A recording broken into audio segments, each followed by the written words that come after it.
पप्पू यादव ना पॉलिटिक्स बतियाता है ना ही पॉलिटिक्स करता है। पप्पू यादव एक समाज सेविक लड़का है और समाज को सेवा करता है। आज के युग में कितने मुखिया पढ़ा लिखा है, कितने कर्मठ है, सब तो झोले छाप है। पप्पू यादव पढ़ा लिखा सब इंसान है। पप्पू यादव कोई नकली नेता नहीं है, जो बोलते हैं वही करते हैं समाज में। आज से उत्तर पंचायत में हॉस्पिटल का जो भी चिकित्सक व्यवस्था है वो आज पप्पू भैया का देन है। आज से उत्तर में बरसों से बंद पड़ा पानी टंकी चालू होने वाला है, ये पप्पू यादव का देन है। इससे किसानों की समस्या दूर हो जाएगी। यादव ने अपना जनता के लिए जान दे रहे हैं। पप्पू यादव समाज सेवा के लिए सरकारी नौकरी भी त्याग कर दिए, छोड़ दिए। पप्पू यादव अपनी निजी वाहन को कोरोना काल में एम्बुलेंस बना दी। पप्पू यादव नेता ऐसा कोई चिराग ढूंढने पर नहीं मिलेगा। पप्पू यादव मुखिया बनने का दम रखता है, औकात रखता है।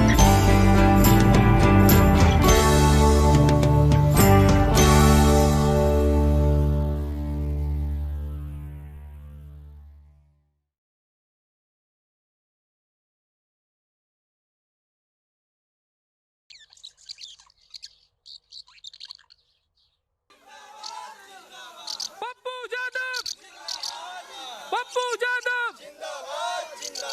पप्पू यादव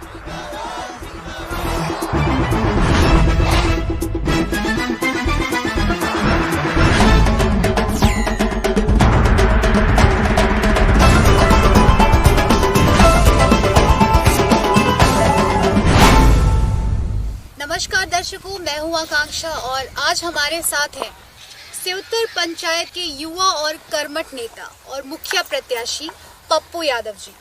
पप्पू जी, आपका हमारे शो कट टू कट में बहुत बहुत स्वागत है। बहुत बहुत धन्यवाद। पप्पू जी, जैसा कि आपको पता है हमारे शो का नाम है कट टू कट, तो बातों को ज्यादा इधर उधर ना घुमाते फिराते हम डायरेक्ट मुद्दे पर आते हैं। आपका पॉलिटिकल व्यू क्या है? जिए और जीने दो, हम भी जिए, लोग भी जिए। सबका जीने का अधिकार है, एक समान अधिकार है, वो सबको मिलना चाहिए। किसी प्रकार का भेदभाव नहीं होना चाहिए, एक समानता होनी चाहिए लोगों को जीवन में। एक समान प्रकार का व्यवहार, विचार, अधिकार, सब लोगों को सम्मान मिलना चाहिए। ये मेरा व्यू है। अच्छा पप्पू जी, बताइए कि अगर ये सेउतर पंचायत की जनता वो अगर आपको मुखिया प्रत्याशी के रूप में चुनती है तो क्यों चुनती है, मतलब किस बेसिस पे चुनेगी?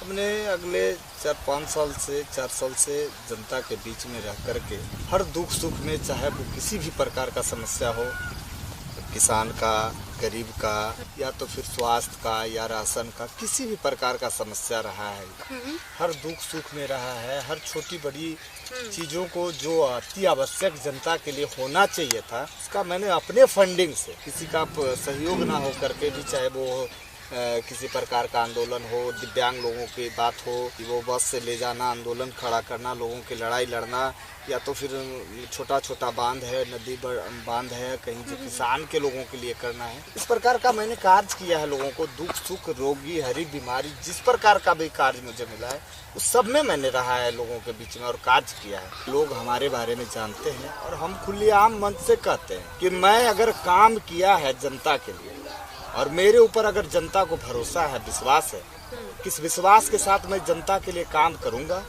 तो जनता मुझे एक मौका दे और मैंने जिस काम को किया है आज तक उसको देखे और लोगों ने जो काम किया है उसको देखे। उसमें अगर हम अच्छे हैं और फिट बैठते हैं तो लोग एक मौका हमको दे। बिल्कुल बिल्कुल, जनता से अपील है। बिल्कुल ऐसी होनी चाहिए। सोशल वर्क मतलब जो आपके दिनचर्या में शामिल होता है? दिनचर्या है कि अभी हम यहाँ आपके शो में बैठे हैं, अचानक सा कोई फोन आ जाता है कि बहुत इमरजेंसी है, बहुत ही इमरजेंसी है, वो जीवन नहीं बच सकता है अगर ये डॉक्टर के पास नहीं जाएगा। मुझे शो जरूरी नहीं है, हम ये तो कभी भी कर लेंगे, लेकिन वो इंसान का अगर जीवन बच जाता है मेरे सहयोग से, तो मेरा ये दिनचर्या है। चाहे वो 12 बजे हम रात को भी बेड पे क्यों नहीं सोए हों, अगर मेरा फ़ोन आता है तो हम बेड का परवाह ना करके उस जनता के बीच में होते हैं और उसके लिए मैंने कार्य करता है और करता आया हूँ और करूँगा। एक ऐसी काम, मतलब एक ऐसा वर्क जो आपको लगता है कि ये बहुत ज़रूरी था और आपने वाकई में कर दिखाया है।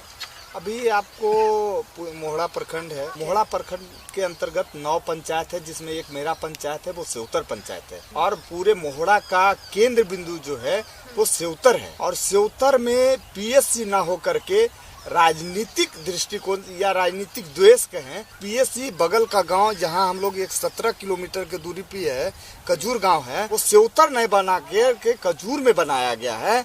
और यहाँ जो एक स्वास्थ्य व्यवस्था था उसे भी 2 साल से बंद कर दिया गया था। एक बार बगल में महादलित टोला हमारे गांव में, वहाँ कॉलरा फैल गया था और डॉक्टर की उपस्थिति नहीं होने के कारण हम लोगों ने बहुत सारा चीज झेला है।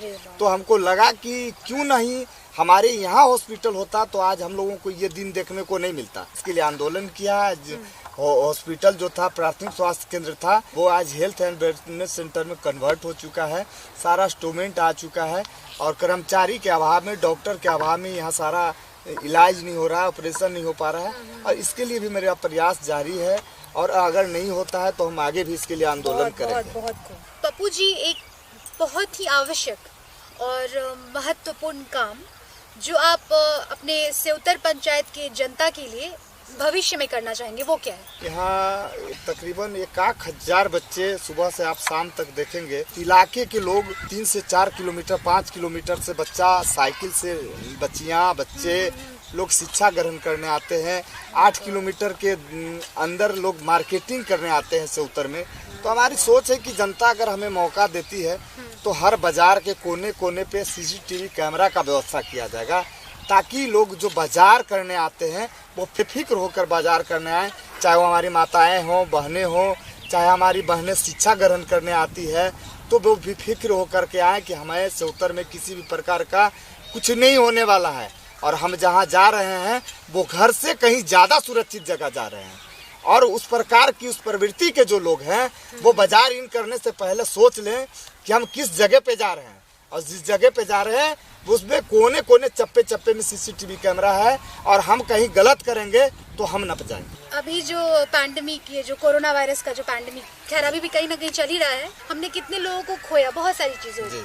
तो इस सिचुएशन में आपने अपने सेवतर पंचायत की जनता के लिए कैसे योगदान दिया, कैसे उनके लिए आप खड़े थे? तो उस अवस्था में हमारे पंचायत में भी बहुत सारे गरीब गुरबा जो डेली दिहाड़ी करते थे, उनके चूल्हे जलने बंद हो गए। लोगों का दवाई जो चल रहा था बहुत दूर के डॉक्टरों से चल रहा था, आवागमन की सुविधा नहीं थी, बंद हो गया था। हमारे पास पर्सनल एक गाड़ी था, सोमो विक्टा, मैंने उसको प्रचार गाड़ी, जागरूकता वाहन एवं एम्बुलेंस सुविधा हेतु सार्वजनिक कर दिया था अपने पंचायत की जनता के लोगों के लिए। तो हम लोगों से फोन के माध्यम से संपर्क किए कि इस प्रकार का किन्हीं का इलाज चल रहा है, दवा चल रहा है, तो आप मुझे पर्ची ला करके दें, मैं दवा ला के देता हूँ, उसके बाद मुझे पैसा देंगे। अगर सक्षम है तो पैसा दे और सक्षम नहीं है तो भी ना दे। किसी को लगा कि कहीं बीमार हैं तो उनके इलाज हेतु हमने अपने एम्बुलेंस सेवा के तौर पे उस गाड़ी को दिया और उसमें अपना ड्राइवर खुद का होता था, खुद का तेल होता था। और इस प्रकार से हमने लोगों के लिए काम किया। जहाँ चूल्हा नहीं जल रहा था, आर्थिक स्थिति बहुत दयनीय हो गई थी, हम लोगों ने छोटा छोटा पैकेट बना करके और चिन्हित करके जिसको अति आवश्यक है, जिसको मिलना चाहिए, वो चाहे 2 किलो चावल हो, 4 किलो गेहूं हो, आटा हो, आलूआ हो, इस प्रकार से हम लोगों ने पहुंचाने का कार्य किया है कोरोना काल में। अपोजिशन के बारे में आपका क्या ख्याल है? अपोजिशन बस एक ही है कि पूरे पंचायत का जो गरीब गुरबा का जो पैसा है जन कल्याण का सब लूट के अपना घर बना लिए। एक घर मेरा यहाँ होना चाहिए, एक घर गया में बन जाना चाहिए, तीसरा घर अगला बार अगर हमको जनता मौका दे दिए तो पटना दिल्ली में बना लेना चाहिए।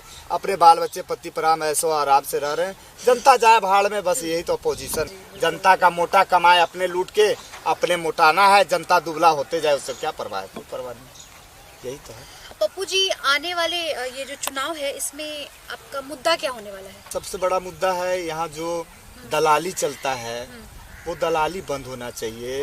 इंदिरा आवास में लोग घर बनाने के लिए पैसा मिलता है, वो पैसा बंदरबाट हो जाता है।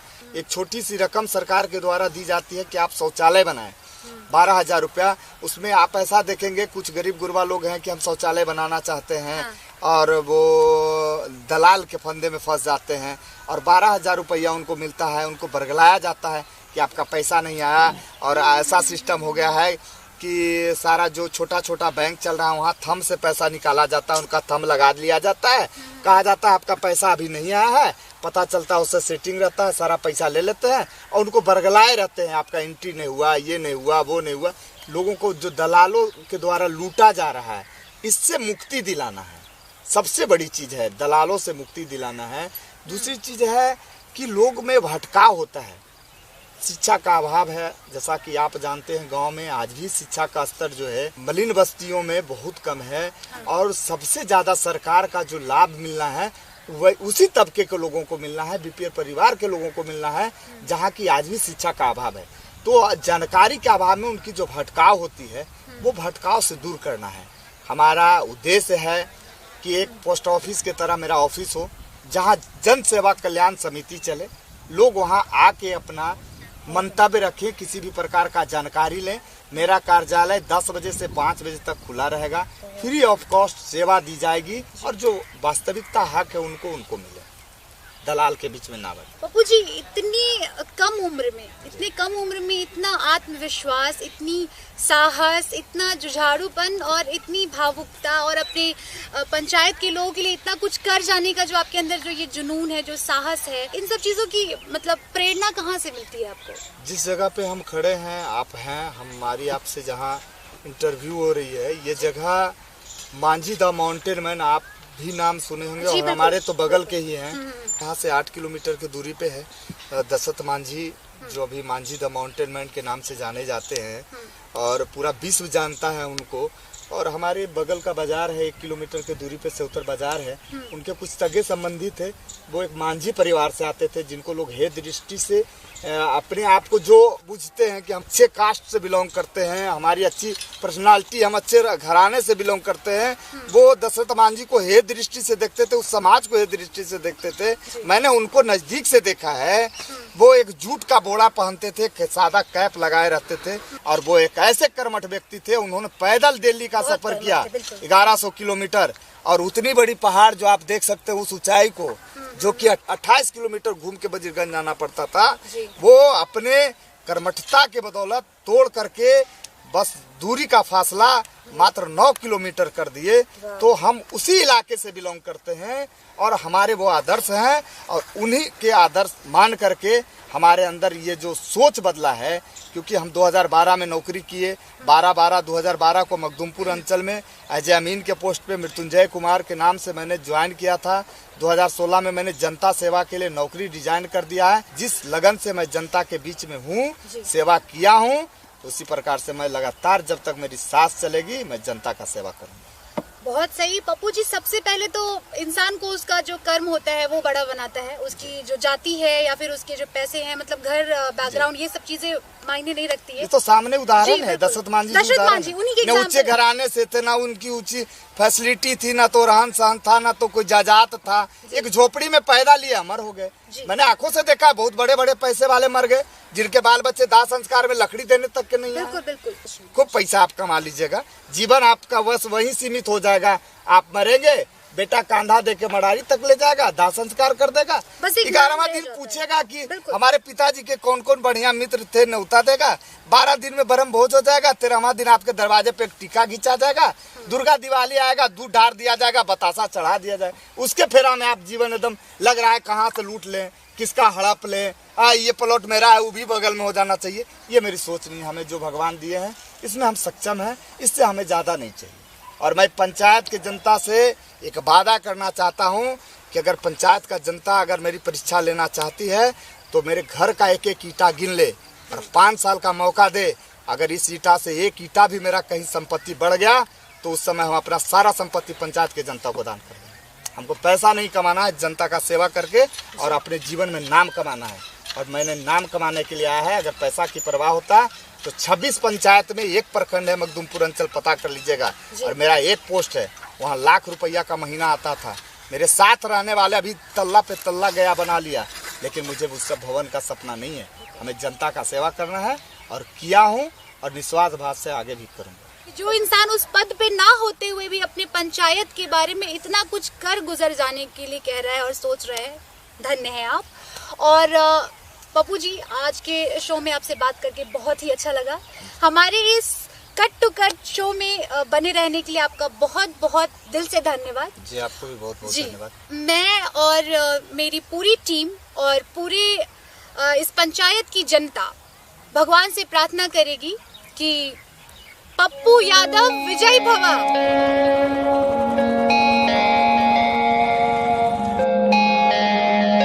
और जब तक मेरी सांस चलेगी, जनता मौका देती है तो भी, जनता से उत्तर पंचायत का सेवा करने के मौका नहीं भी देती है तो भी, जिस लगन से मैं जनता के बीच में हूँ, सेवा किया हूँ, उसी प्रकार से मैं लगातार जब तक मेरी सांस चलेगी मैं जनता का सेवा करूँगा।